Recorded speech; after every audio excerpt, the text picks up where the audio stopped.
అందరికీ నమస్కారం. ఒక క్లారిటీ కోసం ఈ ట్వీట్ పెడుతున్నాను.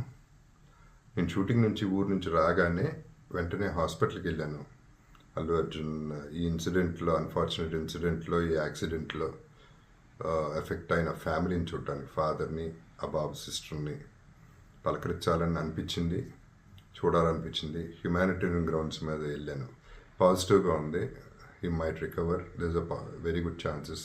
Let's hope for the best అని, with all the peoples blessing and gods and goddesses అని చెప్పేసి భరోసా ఇచ్చి వచ్చాను. I wanted to go and అందరికంటే ఎక్కువ ఎఫెక్ట్ అయింది ఆ ఫ్యామిలీ కాబట్టి ఆ ఫ్యామిలీకి సపోర్ట్ ఇద్దాం అనే మై ఎక్స్టెంట్ సపోర్ట్. పబ్లిసిటీ చేయలేదు కాబట్టి, ఎవరికి తెలియలేదు కాబట్టి ఈ మాట వచ్చింది. అది I just clarified it. Thank you very much once again. నమస్తే. అందరికీ నమస్కారం. ఒక క్లారిటీ కోసం ఈ ట్వీట్ పెడుతున్నాను. నేను షూటింగ్ నుంచి ఊరు నుంచి రాగానే వెంటనే హాస్పిటల్కి వెళ్ళాను.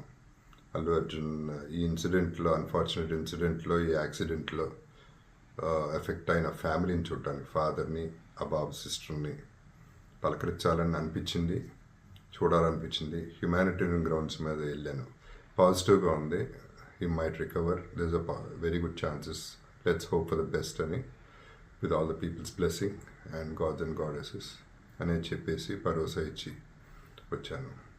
I wanted to go and అందరికంటే ఎక్కువ ఎఫెక్ట్ అయింది ఆ ఫ్యామిలీ కాబట్టి ఆ ఫ్యామిలీకి సపోర్ట్ ఇద్దాం అనే మై ఎక్స్టెంట్ సపోర్ట్. పబ్లిసిటీ చేయలేదు కాబట్టి, ఎవరికి తెలియలేదు కాబట్టి ఈ మాట వచ్చింది. అది I just clarified it. Thank you very much once again. నమస్తే.